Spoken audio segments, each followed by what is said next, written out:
चलिए इसमें dear friends welcome to R K SNPCM YouTube channel. तो आज हम लेकर आए 10th क्लास में साइंस में आज फिजिक्स पढ़ाएंगे रिफ्लेक्शन ऑफ लाइट। तो प्रकाश का परावर्तन में हम part 1 part 2 part 3 part 4 part 5 part 6 part 7 part 8 part 9 part 10 तक हम पढ़ा दिए हैं। उसके बाद आज चलेगा 11।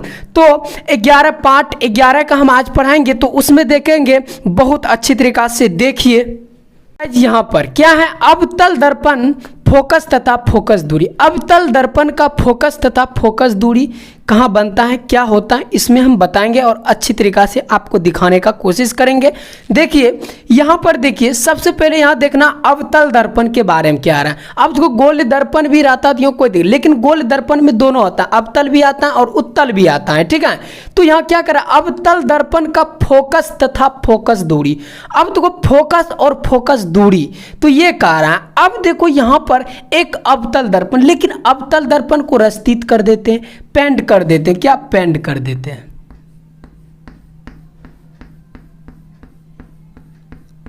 ये क्या है। अब देखो बाहर वाला सतह को जब पेंड करते हैं, कलई करते हैं, रस्तित करते हैं, तो रस्तित उसी को कहते हैं पेंट किया हुआ। तो अब रस्तित कर दी, ये क्या हो गया, अवतल दर्पण। इसको क्या कहते हैं, अवतल दर्पण कहते हैं। जब अंदर वाला भाग से, इधर से अंदर वाला भाग से जब करेंगे उसको हम उत्तल दर्पण कहते हैं। ये पूरा क्लियर हो गया। उसके बाद यहाँ पर देखना है क्या कह रहा है, अवतल दर्पण का फोकस तथा फोकस दूरी कह रहा है। अब देखो जब यहाँ से, अब देखो एक क्या मुख्य अक्ष को ही प्रधान अक्ष कहते हैं। क्या, ये मुख्य अक्ष है और उसके बाद ये वक्रता केंद्र है सी, उसके बाद फोकस है। ये बात पूरा क्लियर हो गया होगा पहले वाले वीडियो में।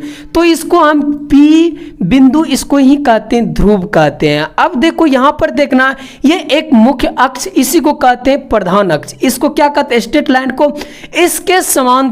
इसके समांतर यहां एक प्रकाश की किरण कहां पे पड़ रही है, कहां पर आपतित हो रही है, एक अवतल दर्पण पर आपतित हो रही है। क्या, एक अवतल दर्पण पर आपतित हो रही है। तीर का एरो का निशान हम दे दिए, ये आपतित हो रही है। क्या हो रही है, किस पे हो रही है, एक अवतल दर्पण पर, एक बिंदु बी पर।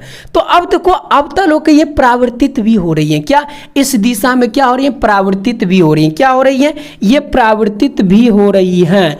तो गाइज यहाँ पर देखना है, पेंसिल ले लिए, उसके बाद अब दर्शाने में ठीक रहेगा। अब देखो परावर्तित हो रही है, मुख्य फोकस से होकर गुजरती है। अब देखो मुख्य फोकस, मुख्य अक्ष, इसी को कहते हैं प्रधान अक्ष से होकर गुजरती है यहां पर। ठीक उसी प्रकार इधर से भी एक क्या है, एक बिंदु है। क्या, एक बिंदु है। अब देखो एक बिंदु, एक प्रकाश की किरण इधर से भी ठीक उसी प्रकार जाती है, इस पे पड़ती है, पड़ने के बाद ये क्या परावर्तित हो जाती है, इस पे एक बिंदु फोकस पर जाकर के मिलती है। तो इसी को कहते हैं फोकस, ठीक है। इस एक मुख्य अक्ष पर मिलती है।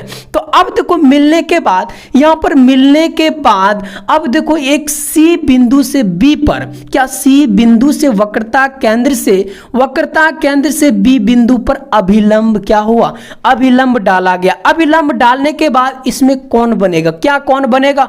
अब देखो जब आपतित हो रही है किरण, जब यहां से आपतित हो रही है किरण, उसके बाद परावर्तित प्रकाश के परावर्तन के नियम का पालन करते हुए ये अपना मतलब कि उसी में, मतलब कि इसी तरह से वो परावर्तित हो गई है।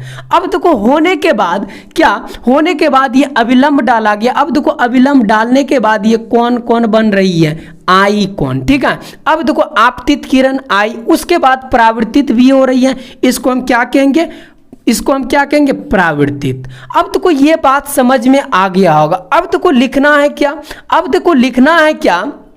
देखो ये क्या है, ये क्या, एक मुख्य अक्ष के समांतर एक ए बी एक आपतित किरण ए बी से बी एफ की दिशा में। अब देखो मुख्य अक्ष को काटते हुए, उसके बाद यहाँ ठीक उसी प्रकार ये मुख्य अक्ष के समांतर फिर यहाँ से पढ़ने के बाद फिर उसे एक बिंदु पर काटती है। तो बस यही लिखेंगे। देखिए अच्छी तरीका से बता, ये तो समझ गए। और उसके बाद ये लिख भी दिए, आप स्क्रीनशॉट ले लीजिए, बेटर रहेगा। तो गाइज क्या लिखे, किसी अवतल दर्पण, कोई भी अवतल दर्पण है, ये उत्तल दर्पण नहीं है, ये बाहर वाला सतह रस्तित किया हुआ, कलई किया हुआ, जान लीजिए ये अवतल है। ठीक है, अब देखो अवतल है तो अब देखो किसी अवतल दर्पण की फोकस उसके मुख्य अक्ष के समांतर, अब देखो इसका फोकस जो है, अब देखो मुख्य अक्ष के समांतर, अब देखो मुख्य अक्ष के समांतर, क्या मुख्य अक्ष के समांतर आती किरण, क्या मुख्य अक्ष के समांतर क्या हो रही है, किरण इस पे आ रही है अवतल दर्पण पर। आती किरण दर्पण से परावर्तन के बाद, क्या दर्पण से परावर्तन के बाद, अब देखो दर्पण से परावर्तन के बाद अब देखो मिलती है, कहां पे मिलती है, एक मुख्य फोकस पर मिलती है। ठीक उसी प्रकार यहां भी एक प्रकाश की किरण, इसको मान लेते हैं, यहां से क्या हो रही है, ये किरण क्या हो रही है, आपतित हो रही है अवतल दर्पण पर, आपतित होकर परावर्तित होती है मुख्य अक्ष पर, एक बिंदु पर मिलती है। तो मिलने के बाद क्या, एक फोकस पर। अब देखो यही ना हम बोल रहे थे कि अवतल दर्पण का फोकस तथा फोकस दूरी, तो ये क्या है, फोकस दूरी। ठीक है, उसके बाद ये वक्रता त्रिज्या, उसके बाद इसमें एंगल बन रहा है। अब देखो इसमें ये भी लिख लेते हैं, यहां पर भी गाइस देखिए, अब देखो कोण ए बी सी बराबर, कोण ए बी सी बराबर क्या बन रहा है, आई बन रहा है। उसके बाद कोण, यहां पर देखना भाई, कोण सी बी एफ, कोण सी बी एफ, यहां पर लिखना है कोण सी बी एफ बराबर क्या बन रहा है, यहां पर आर बन रहा है। तो गाइज इस तरह का है, इसी तरह दर्शाना है, इस तरह बनाना है। जब कहेगा अवतल दर्पण का फोकस तथा फोकस दूरी ज्ञात करने, तो इसी तरह फिगर बनेगा। आपको अच्छा लगे तो एक बार लाइक करें, आपको अच्छा ना लगे तो डिसलाइक करके भी जाएं, और अच्छा लगे तो दोस्तों में शेयर करें। आज तक ही इतना ही। जय हिंद, जय भारत।